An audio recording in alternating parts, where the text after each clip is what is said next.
All right, everyone. Welcome to Foresight's Biotech and Health Extension Salon, sponsored by 100 Plus Capital. I'm really excited to have Deep Origin here with us today. And you guys will be discussing on how building software and in silico models to accelerate longevity research can help us. And given how many people we have here in the room today with us now, I'm hoping that we'll get to that and we'll get to all of you guys' questions later. Thank you so much for joining. Michael, it's such a pleasure to finally have you on for a seminar. And yeah, the stage is yours. Please take it away. All right. Thank you for letting me speak here. I will talk about computational tools in drug discovery and how essentially our state of software and what's going on may affect longevity and how we can make things better. So a few words about me. I was a co-founder in a few companies. I guess the claim to fame is Oculus. I was leading tech there on the API side. And then I got very interested in longevity and life sciences. And this was really because of being in essentially meeting Aubrey Gray originally and then learning about all this stuff going on in genomics. And I was wondering, can more be done to actually understand us on a biological level? So I spent a lot of time, back then it was in Facebook, and at night I would be going to classes and then started investing in the space. I felt like it's the most meaningful thing you could do. And ultimately, after going this journey, I realized that biology is really hard. For example, a cell can have tens of thousands of pathways. There is no way we can just, understand it without extensive tooling. So we need good wet lab tooling and other things. So I started and a lot of computational work. And that's why I started Formic Labs, and ultimately it became Deep Origin, which is what we do now. For this particular presentation, I will talk about essentially the biotech tooling ecosystem, which is what I truly care about, and how do we speed it up. And we'll talk a bit about what Deep Origin is doing. And ultimately, a big part of what we do is building multi-level simulations for biology. So we'll talk about those. Essentially, key observation I would make is that in order to model biology, we need to understand it. And in case of aging, it's really a multi-factor problem. We know all about hallmarks of aging from DNA damage, epigenetics, and all these other parts of it. So it's really complex. Really, modeling, in my view, would mean building computational models. As researchers and scientists, we can understand the principles, but really the rest would need to be filled in by these more complex systems which can reconstruct it. Really, in my view, addressing aging requires understanding biology and also modifying it as release, and we'll need these kind of tools. So this systematic understanding can be achieved in software because software is what brings everything together. So clearly we need really good quality wet lab hardware tools, genomics, multiomics, imaging at scale. There's companies which are doing that. And similarly, we need extensive bioinformatic tools because anything which you model, we need lots of data, and data needs to be organized and properly tagged and so on. So software tools for that, plus simulation and analysis. So really, in my view, to truly understand biology, we'll need to bring these things together, systematically, experimentally capture it, and ultimately building multi-level models based on underlying data.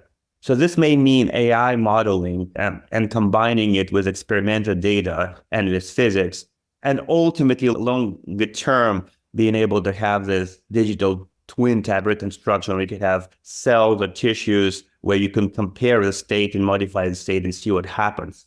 Once we reach that level is when we can truly say we can modify biology. Before that, we are fighting like one little bit in disease at a time. So there was an interesting article actually came out a few years which captured my attention. It was in Palladium magazine. Some of you in the Valley may have heard about it. And it talked about machine tools, and these are these devices which can be used to make other tools, and a lot in manufacturing, and how they actually play a key part of industrial ecosystem. The example they had was talked about South Korea and how a critical reason they were able to progress so far and build a modern supply chain and advanced manufacturing is by being able to really invest in these tools on a high level. And then that really sparked the industrial base. And they're still one of the world's most developed in that area. So I think about scientific tools and instruments and software as being catalysts for drug discovery and development in the same way. If we have good quality tools across the stack, then we can make progress. If you actually look at biotechs in that context, we have a number of challenges. In fact, building tools is not necessarily the most profitable, and it's probably one of the harder things. There is, I would say, a tools funding challenge. And the core of it is, if you want to make, let's say, a scientific instrument or a piece of software, there's two main revenue streams you could build. So there's one would be to make a device, an instrument, and a consumable. So you basically are selling at an Illumina sequencer or maybe a single cell thing. And usually the devices themselves are hundreds of thousands of dollars, could go into millions. And then you try to get these consumables. Clearly, that means that there's a limited number of, or mostly just well-funded organizations can buy them, and there's limited adoption. And also there's limited number of customers. So that's one source for revenue. The second one is to make a platform to build drugs. And this is what actually happens mostly in therapeutic and some parts of longevity is you say, okay, we have our AI platform, or we have our, novel wet lab organoid system, or whatever it is. We will use it, but we want to make money, get money to support it. And the way we're going to sell it to investors is that we're going to say we're building a platform to make a drug. So that's a second key way. The challenge with the drug is it's further down the line, and there's all these stages we go through. So if you look on the left, startup fundraise, you may raise single millions in seed, you'll get multiple later on, and it gets progressively more expensive. And the most money is going really into phase 2 or phase 3. This is where high tens, hundreds of millions of dollars are needed. So what happens then is, if most of the money investors are going to give you as a CEO is going to go into clinic, the question is, how are you going to value the actual original platform? And clearly, most important thing is going to be the assets, which means there is the outcomes here. What it means for our ecosystem is generally we have a closed IP silos where lots of companies are working on often similar approaches. There is redundant work and there's limited collaboration. There is certainly some IP sharing, there is some open source stuff, but that's one of the challenges is, how do you get resources to actually build a comprehensive tooling ecosystem? And in my view, this does mean that as a society, we are moving with less progress into the longevity being the long-term outcome of it all, as then we could. Another challenge is scientific tool ecosystem itself. There's a high cost of research. There is commercial license costs to be significant. Labs are expensive in general. There is somewhat vibrant ecosystem of software in the open source that is mostly coming from academic labs.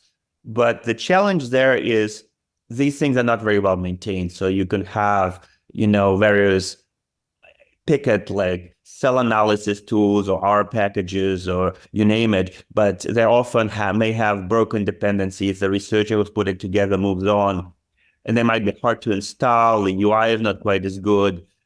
And if you have commercial software, you have vendor lock-in. So that is just the set of what's going on. Looking at this ecosystem, one thing which we have developed, and some of you might have seen it, we published what we call a landscape, life science software landscape. And we looked at, in the areas that we care about, which is tools, what are the main categories of software, how many companies, and what do they do and how do they interact? Natalie actually did the lion's share of work here. And this is just the categories of software and tools which exist. So ELN could be lab notebooks, lab information systems, see how they interact with data, and often data can be piped into the cloud, where for data management, there's analysis tools. So these are all different categories of software. And on simulation, there's like separate stuff for small molecules and so on I'll talk about. So the challenge is the ecosystem is very diverse. So this is probably the second area which makes this field hard. You have diversity in experimental protocols, in instruments, in therapeutic modality. You have many different analysis methods which are tailored to what is it you're actually looking at, task-specific software, and then there's different cloud infrastructures which people may run this on. So this all means that I would say this industry is not quite yet where more mature industries are. So if you look at internet as a whole, you could go to Amazon or Google, you get a complete suite of software, all the stack. Here it's more sporadic. It is a vibrant ecosystem. So if we just look at, say, lab notebooks, there's lots of companies which are providing it, like LabGuru, Benchling, Dotmatic, they keep going. In the area where we provided tools as part of our packages in the interactive computing for running experiments. And this is just a tiny snippet. So if you go to that link, you can see a huge map of hundreds of companies. So the way things work today is biotech stitch the process out of different pieces. So they may have Google spreadsheets to pick the experimental protocol. They might make use of Airtable to connect, okay, here's what experiment was done on these kind of samples, and here's the readout. And then the data for the readout, maybe it's genomics file they could put in AWS and S3. So it becomes this kind of not integrated process, and researchers have to manually put pieces into different pieces of software, and often things are not tagged, which means that as a company, it's harder to train AI on it, it's harder to build models. And as a whole, as an industry, often we'll use different schemas. So one biotech maybe, let's say 5 companies are studying RNA, and they might use different schemas internally for databases, which means their tools won't be shared. So I think that's a challenge. If I don't know how much overall resources are going into this, but if you look at people who work in AI and IT for these companies, they will often say, we're spending lion's share of our time just managing data, connecting systems. So this means that we're not as good at making progress with it. And as this gets addressed, and I'm actually sure this will address, we will be able to probably move 2 to 3 times faster. So I want to talk a little bit about what I think an ideal platform would be. And clearly, there's nothing ideal in the world, but these are some of the probably attributes which matter. One thing is having it be open and accessible. And it may mean open file formats, schema or structure of data, like if you represent temperature, is it in Celsius or Kelvin? And that's a simple example. There is clearly, the more complex the format, the more variety you have. But if there's consistency, software can process it and others can use it. Having broad access, ideally infrastructure should be portable. Today, many companies will try to move you into their cloud. That's a typical business model, which means it's hard to migrate your data. Ideally, I would say it should be possible to build biological software, which lives on any cloud with minimal work. Collaborative and using open standards. That's fairly open. And another interesting area is incentives. If you're building a tool, are there ways you can capture long-term value from it? For example, you published some type of AI which analyzes genomics to predict structure in a novel way. Can you benefit from it? Can you publish it in such a way that if other companies use it, and they were successful, that you get return on, because if you do, then you're more incentivized to build tools. Having this kind of ecosystem would help. Now, I would also highlight that having open access is not necessary, and broad access doesn't necessarily mean that all software should be free. In my view, you want to have a viable business ecosystem with some openness, some components being free, but generally it needs to create an environment where people can both contribute, but also they have to, support the ecosystem. So we're building some parts of this, like a deep origin. We started the company, and our mission is really to model, organize, and accelerate biology.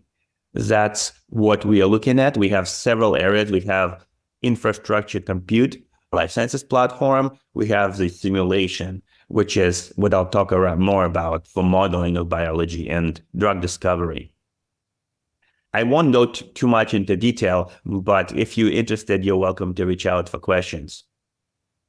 At this point, I wanted to give this perspective, because if you're going to do biology, you need all this data infrastructure, and the more consistent, the more standardized, the more organized our data is in relation to what is the actual biological essence that we are representing, the more progress we can make.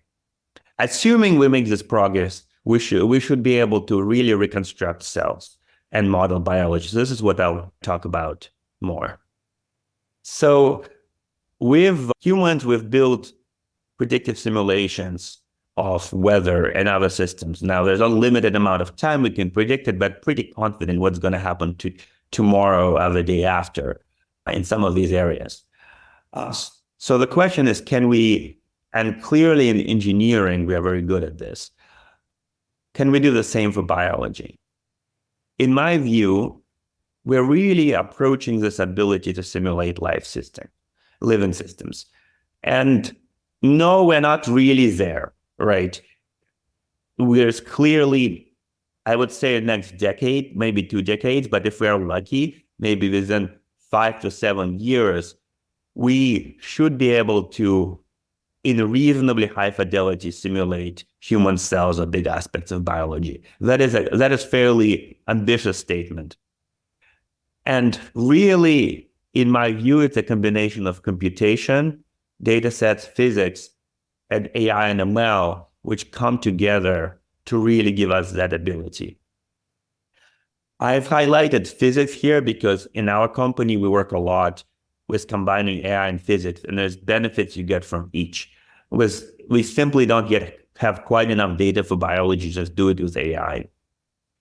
As we approach this simulation, there's several tiers. An interesting tier, I think, to solve is what I call as full molecular self-assembly. And that is the idea that you could take a volume of liquid and pick a number, maybe 1 million to 10 million atoms. And that's still a tiny part of a cell, because a human cell can have 1 trillion atoms, but it's meaningful enough. And what you would do is you would put all the biological molecules there. You pick, lipids, proteins, DNA, RNA, and have the system do in silico the right physical thing for a meaningful duration of time. And meaningful duration of time has to be milliseconds, because that's when the interesting biological process start to happen. And ideally seconds, but that's a lot of compute. So we are not there yet. We've done molecular dynamics, which is way too slow. You have to do steps in femtoseconds. So millisecond is a very huge amount of time to run the simulation. And we haven't solved bond breaking or creating within those simulations. But now we are seeing accelerations from AI where aspects of AI pulled in to make things faster, or there's other approaches. In my view, these different approaches need to come together to enable solving of this problem. And this would be really a revolutionary step number 1, I would say, to do this. Revolutionary step number 2 would be to take it really to cells. So our deep origin, as an ambitious 10-year goal, we have being able to simulate an immune cell within a decade on multiple levels. So A cell is a much more complex system. We cannot represent it individually as atoms because that would take forever to compute. So you have to figure out how do you build that stack. And then, of course, going further is really simulating more organ systems and aspects of a human. It would not be a living human. It would not be thinking and walking, but the system should be able to predict enough biological properties and certain amount of aspects to support lots of biological discovery and drug development. Speaking of kind of this goal of cell model, clearly, whenever you build a model, you want it to be useful for something. So practically useful in our industry is to predict the phenotype. Does a cell die? That's a very simple one for, let's say, if we want to kill a cancer. But there could be other areas such as expression and so on. In my view, to really be able to build those kind of models, you have to come in from two directions.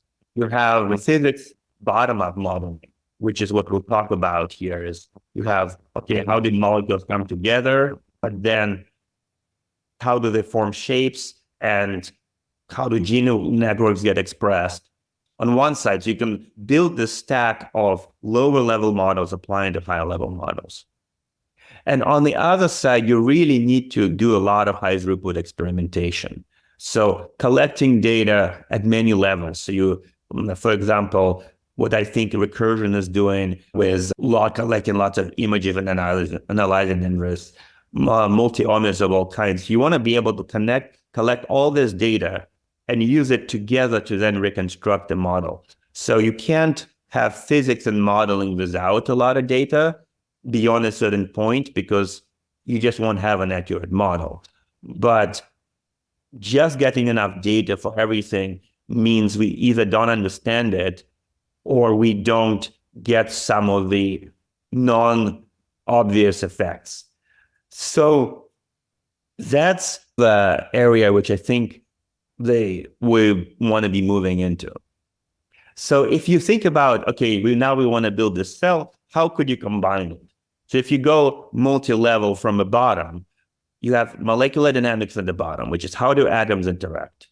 Now, that's super computing intensive. We are far away from being able to do that scale. So then you can take a next step. A next step is protein folding, interactions, and structures.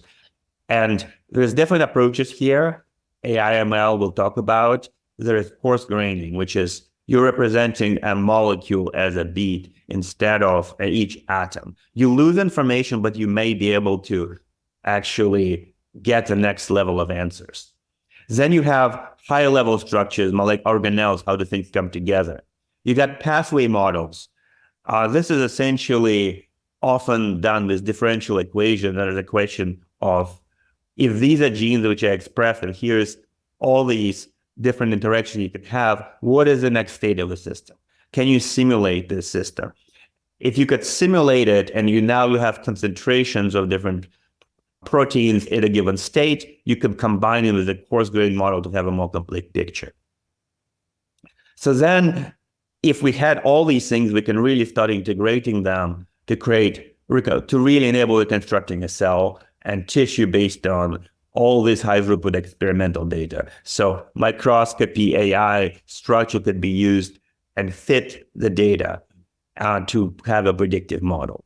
So I think having these type of models in the future will really help understanding what is going on. So you'd really have a digital twin of the system.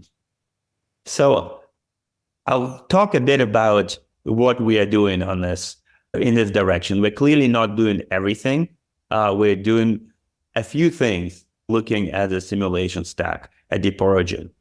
So as a company, we have to have products as a business. So there is a set of technologies which kind of build up to higher level of fidelity.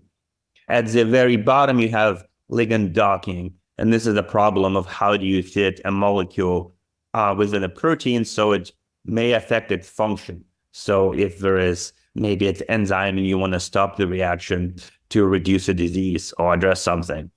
Visual screening, how do you find molecules which actually affect a given target protein? Molecular dynamics, which is, I talked about simulating individual atoms in a system so that you can have more holistic understanding of how the things interact. Structural ensembles, which is realm of protein folding, and dynamic cell networks, which is going step up. How do genes get expressed? So we are researching, we have currently a solution in the first three areas, which is really for drug discovery.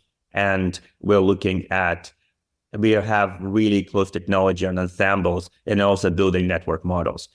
The long-term idea is, of course, to bring it all together.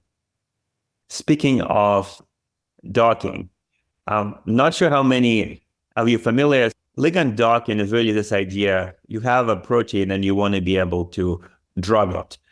And in terms of a problem challenge, it's actually surprisingly not a solved problem. People have been doing docking for, probably 2 decades, maybe more. The challenge is, how do you hit a molecule very finely that you actually know what the outcome is? You see it on the right. There's an example of a protein where multiple molecules are fitted in an area which is open. We'd call it a pocket.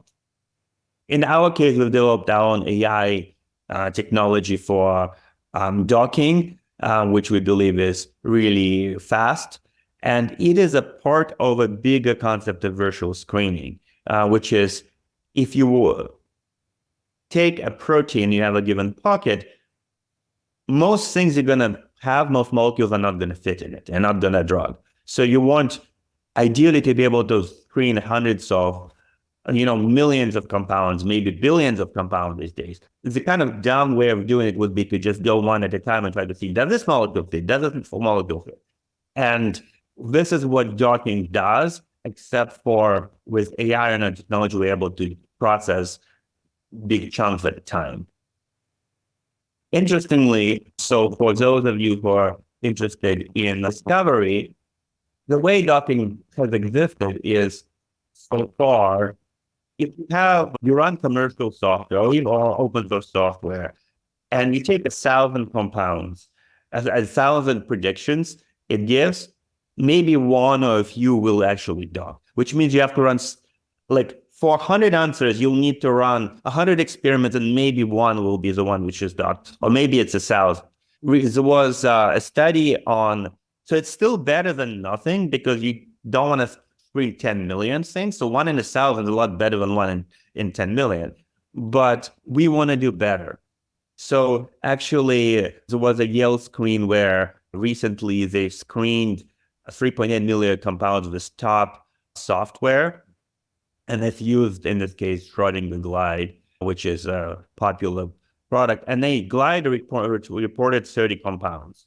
And then all these compounds were screened in vitro, and all of them were false positive. So this is a state of the art in the industry. It's improving. So it's better than nothing, but it's certainly not a high confidence game.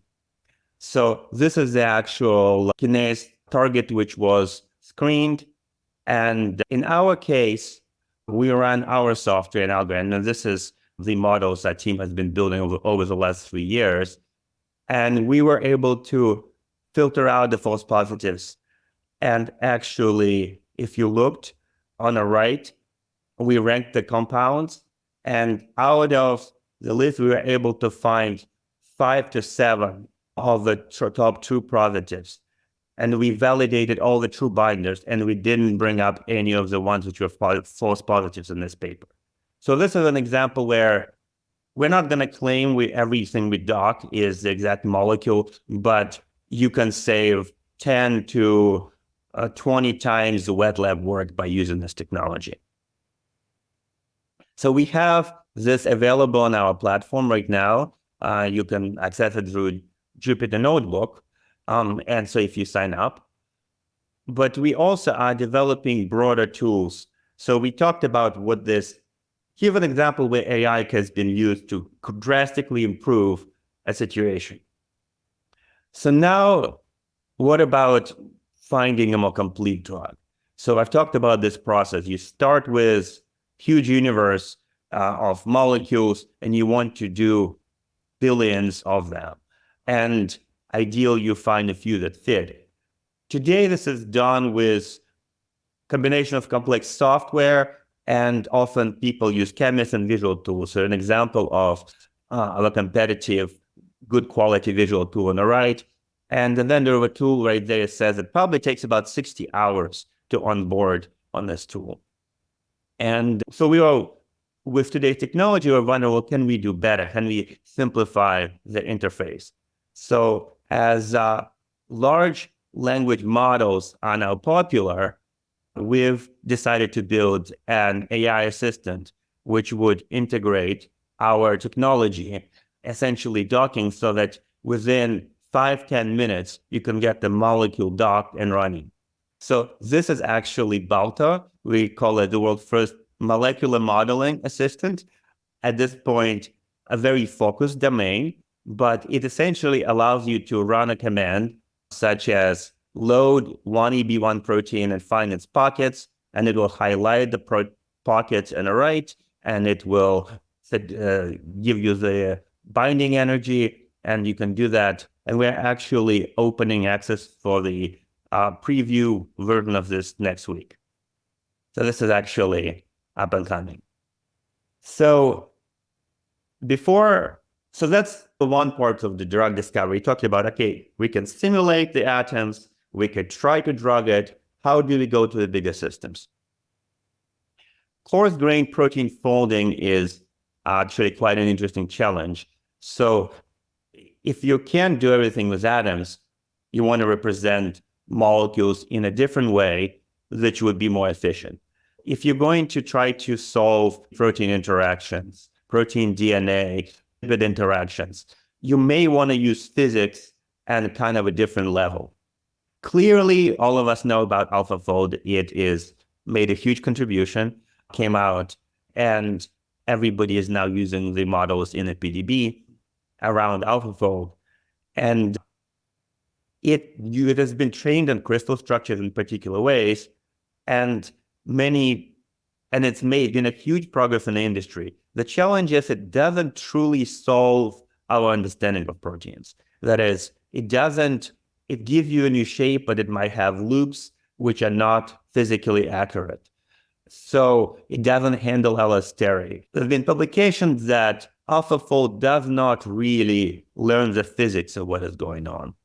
And clearly there is progress here. And one of the tools we're actually building, thinking about this model, is how can we simulate and improve on this?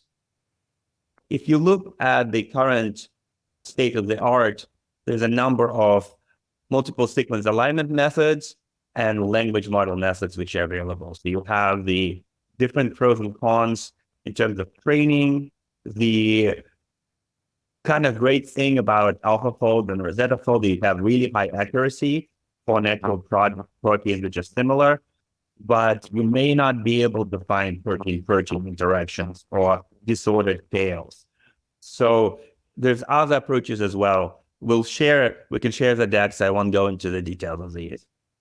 So what we have done is actually build this model, which was originally coming from 2012 publication from our team, but now we've greatly augmented it. It's called AWESOME, for Associative Memory Water-Mediated Structured Energy Model.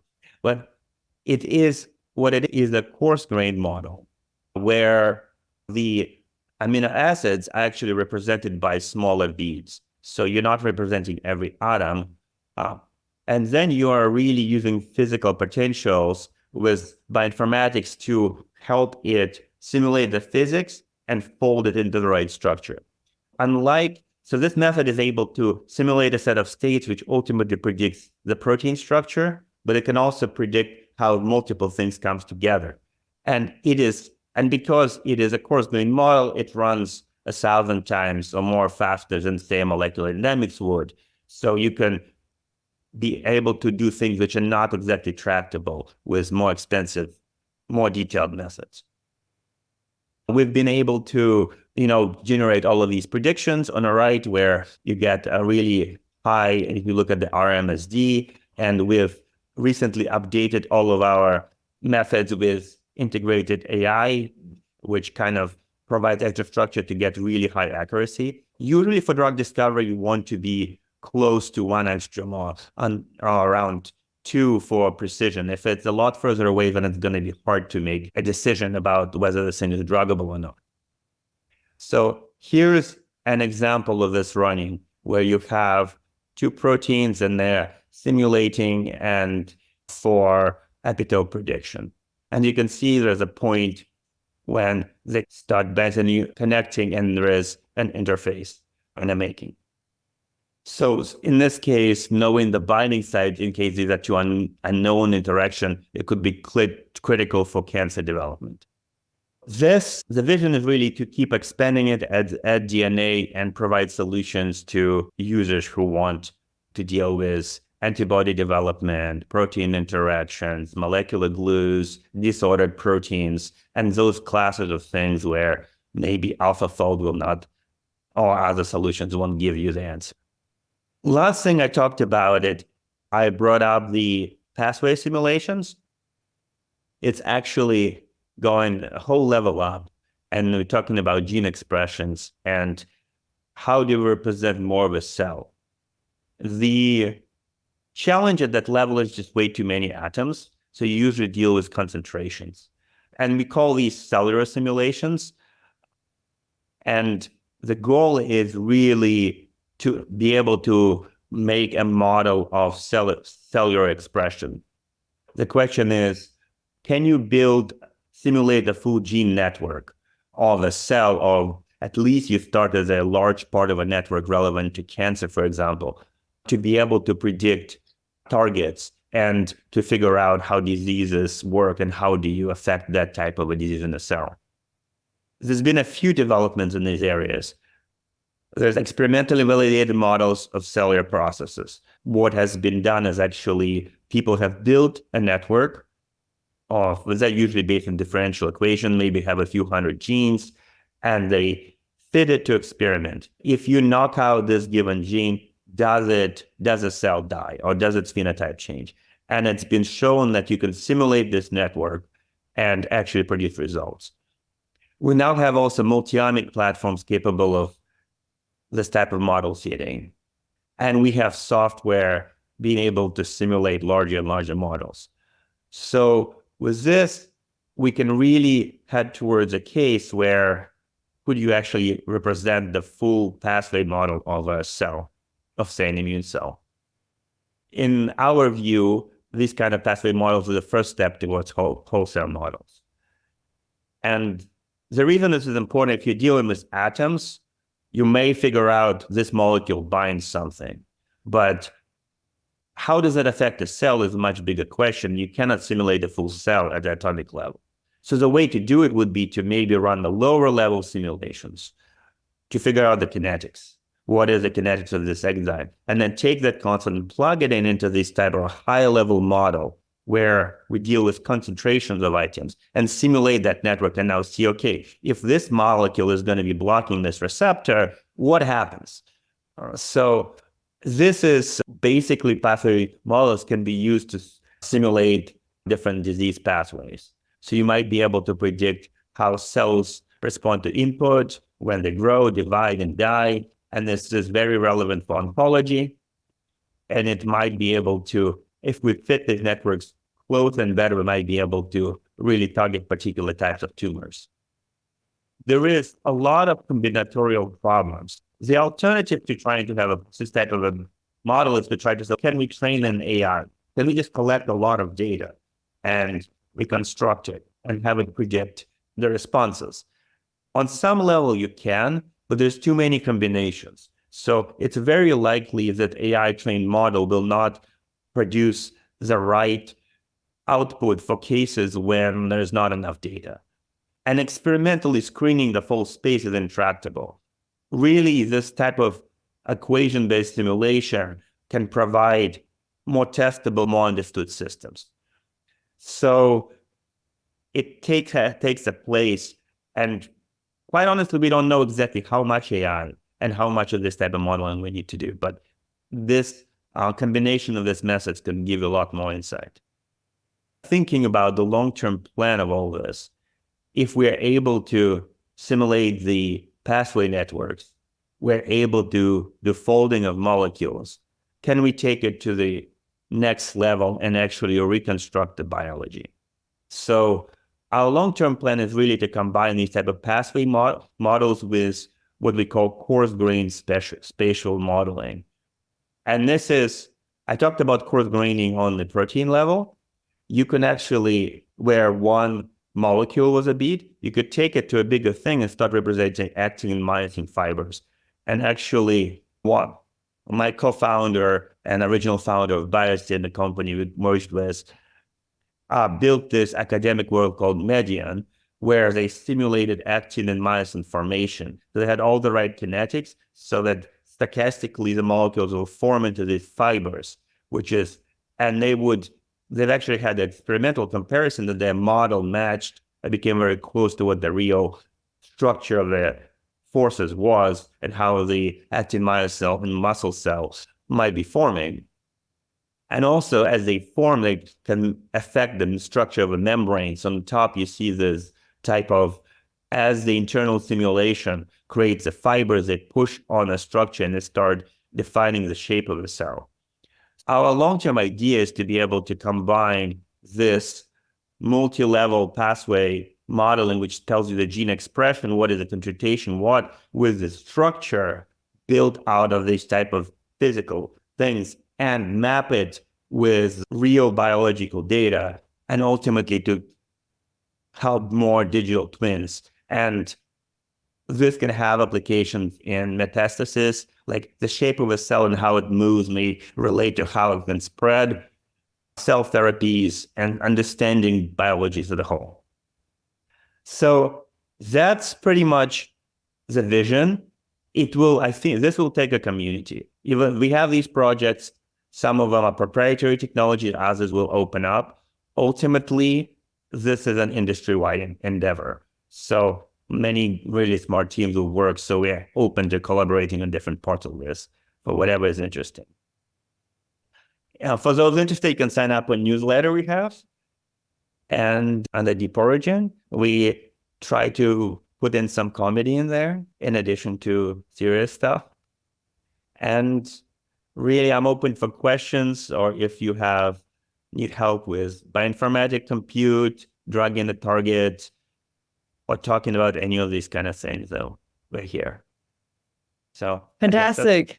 Thank you so much. This was absolutely mind-boggling. Thank you so much. We have so many questions in the chat. I don't expect you to have followed any of this. I have 3 of them that I thought perhaps weren't quite answered in the chat. One from Nicola, one from Andy, one from Mark. If you have asked a question in the chat that you want me to ask or that you want to ask, feel free to raise your hand if I missed that. But for now, I will go via Nicola, Andy, Mark, and then Michael, who just raised his hand. But Nicola, your question's right up on the top of the chat. Do you want to go first? Sure. Great talk. That was really very interesting. My question was about, so I made a comment where I was saying that I agree with you. We need better tools, and with better machines, we will make significant advancement. Parallel to your example, the invention of the lathe has brought as much to industrial revolution as the steam engine, because it brought the ability to have much narrower tolerance levels. So my question to you is that we have a big problem with the data. The biological data is very analog in nature. It comes in different formats. Everybody's producing their own data sets. And that ends up being a big difficulty for the analysis. So we need something that will act as the analog to digital converter in data, in biological data, to make the data that's being produced machine readable. Do you have ideas about how you can use AI for that, how you can have a better way to integrate and assimilate the biological data? Compatibility of data is a fundamentally hard question. I think it comes from different directions. I don't have a good answer. I would say there is, standardization generally moves slowly, but the more open and more standardized we can be, the more openly integrated platforms exist, the more likely it is that data will come in the right formats that you could process it. I think there's two ways to attack the problem. One is, okay, we have this chaos. Can AI help us reduce the chaos? And I think these days with LLMs, you can write queries and prompts which will extract things in a format you like often, but it's not always the time. So it will have lots of quality issues, right? So I think AI is partial answer, which can help engineers fix things and speed up, but it doesn't fully solve the issue.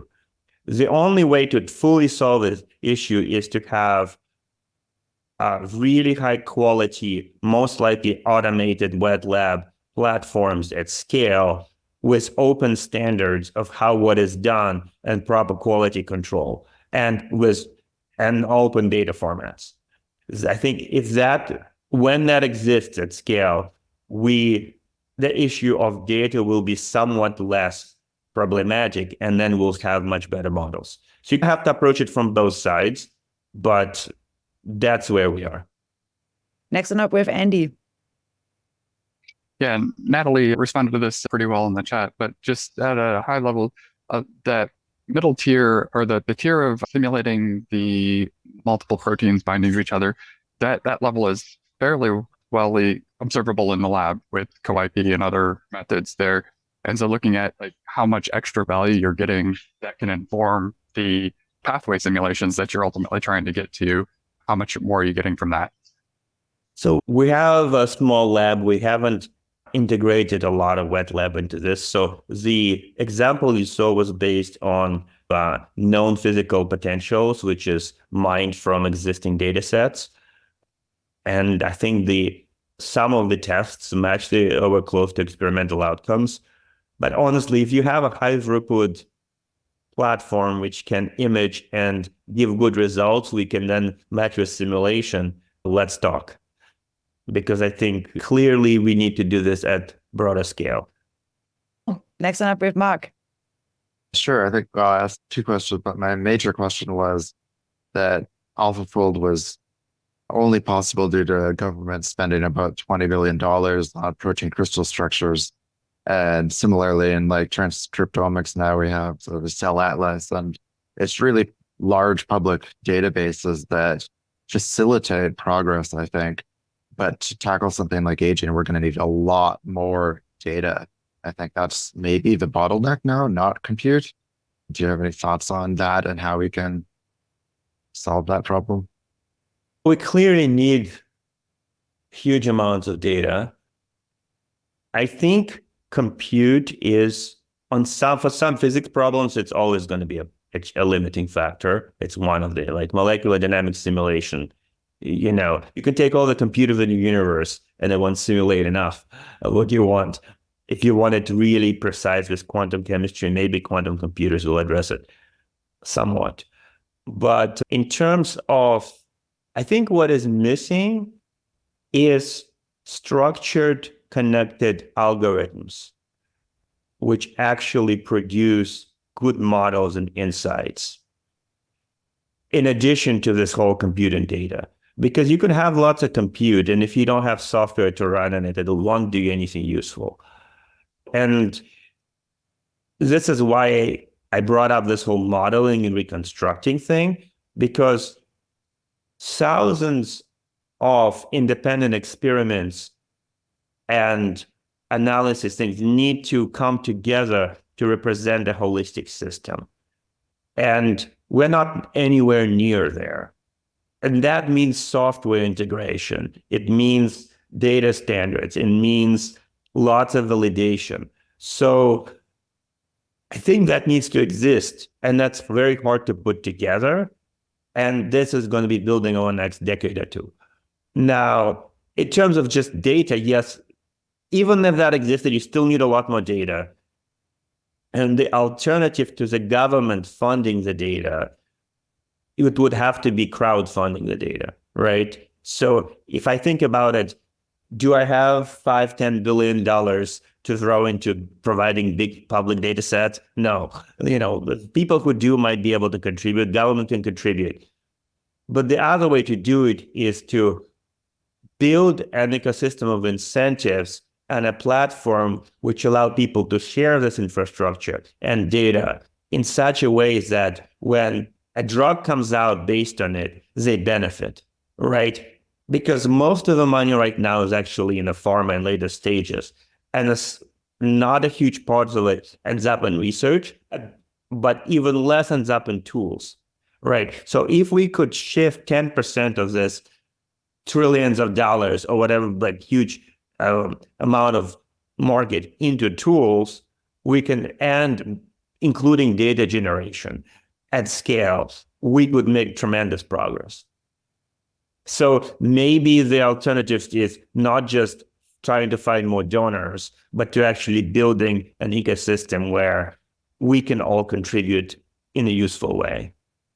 Thank you so much for joining. Thanks all for your fantastic questions in the chat. It was definitely on fire today. Sorry that we didn't get to use Michael and Aaron, but I think that you have Michael's contact info now. And if anyone needs a second intro or something, I'm happy to try to facilitate this. Thank you so much, Michael and team, for this really wonderful talk. Thanks, Natalia, for holding on the chat. That was fantastic. And I hope to see you all very soon. Thanks, everyone.